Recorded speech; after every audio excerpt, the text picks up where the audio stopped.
Let's go to the American League.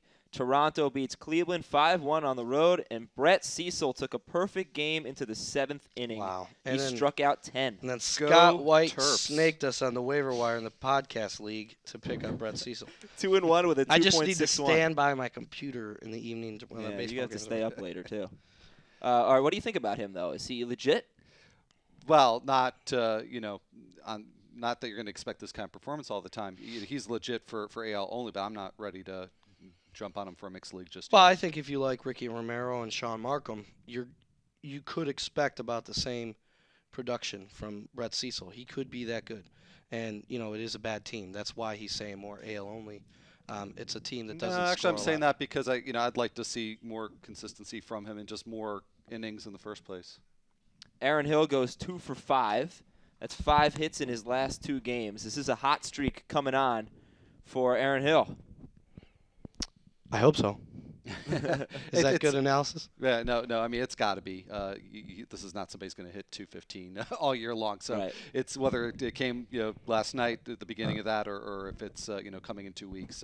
The streak is coming. And Mitch Talbot allowed 3 home runs. We talked about him a lot last week. Not a good sign. Not a good sign. You're not going to see him give up those kinds of long balls every night. But 5 runs over 8 innings. That's probably closer to what you can expect from him than some of the really stellar performances that we've seen from him so far. He's certainly an AL only quality type of pitcher. Travis Snider homered, and he's a guy that I've always liked more than his numbers. Homers tend to be signs of hot streaks. So just watch Travis Snider in mixed leagues. He's probably available, and if this could be something he does over a longer period, you're going to want to pick him up in mixed leagues. Yankees over the Orioles 4-1. Miguel Tejada has been hitting pretty well lately. He had 1 hit on Monday. Can he continue to hit around 300 this year? Sure he can, because his contact skills haven't eroded at all. He is still Mr. Swing at everything, and that's his MO, and it works for him as far as batting average goes. But, again, to play off one of your earlier comments, we do care a lot about home runs, especially in actually in all formats. And, his power just hasn't been there the last couple of years. So can hit 300. Does that mean that, we're going to target him, for a trade or right? No. And Nick Swisher, he's red hot. I hope people started him this week. Scott White told you to do so in the was all about Fantasy Baseball Today. Anything else in this game? All right. Well, no. Well, we got Chamberlain getting the circumstantial save. Right. Did you mention that already? Well, we talked about him getting the save because of Rivera's injury. Circumstantial. He'll be setting up as soon as today. White Sox 5, Royals 1. No Carlos Quinton in this one for the Sox, but a great start by Jake Peavy. Finally, 7 scoreless innings, 9 strikeouts. What do you make of that? He's my quick pitch. Oh, okay. Then let's go to More of that Lexie later. Ramirez. He had a productive year in 2009. Slow start in 2010, Al. Homered on Monday. Is there good baseball ahead for this guy, Lexie Ramirez? Maybe not. And, in his 2009, actually, I would characterize it more as disappointing after 2008, which was really his surprise year, his first year in the majors.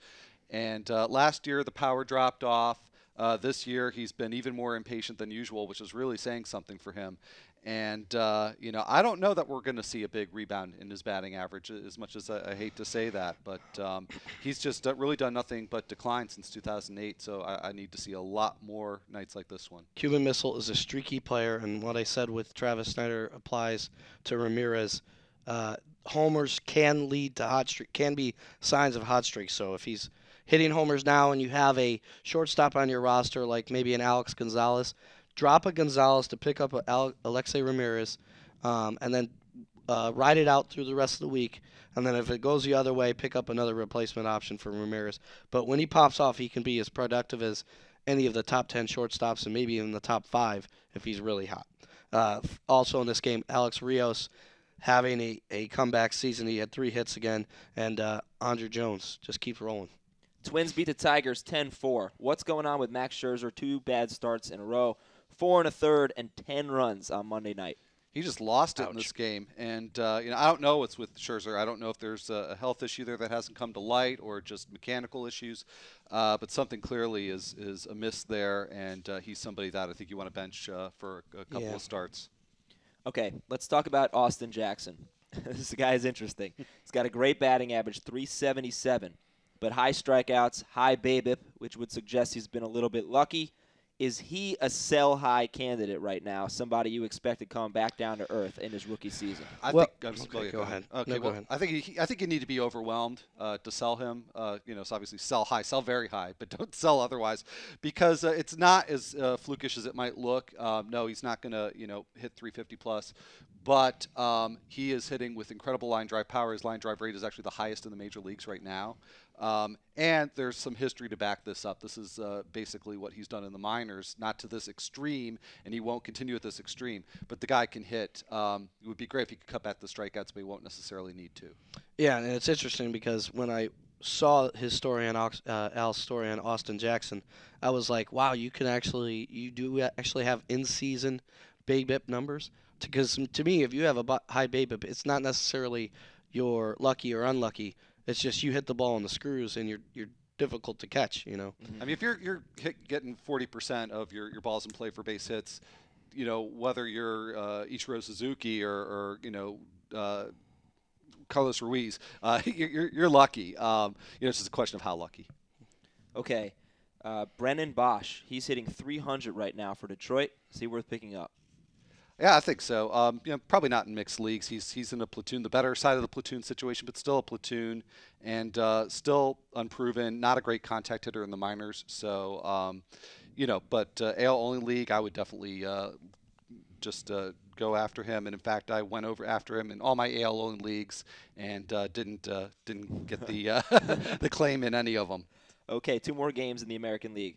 The Red Sox, they wake up, they pound Joe Saunders and the Angels 17-8 in Fenway Park. A lot of guys in that Boston lineup had big nights, but let's talk about Adrain Beltre hitting 333. He had his first home run of the season. He has 13 RBI, so it looks like a high batting average, but he's been mostly a singles hitter. What do you guys think about Beltre? Yeah, I mean, this is, again, look at the history. Not traditionally this good of an average hitter, so the slump will be coming at some point. The power's been inconsistent, so you think that he'd be getting a little bit of a boost moving from Seattle to Boston, but I wouldn't look for him to be an elite offensive player by any stretch. Yeah, he's stopgap in mixed leagues and starting AL only. Emac, any reason to own Joe Saunders right now? Is he No, I just 7? circled his name because I wanted to fillet him. He is just brutally bad. Boston did enough of that last night. And I have him in every league, it seems, mostly Roto, and it's just completely crushing me.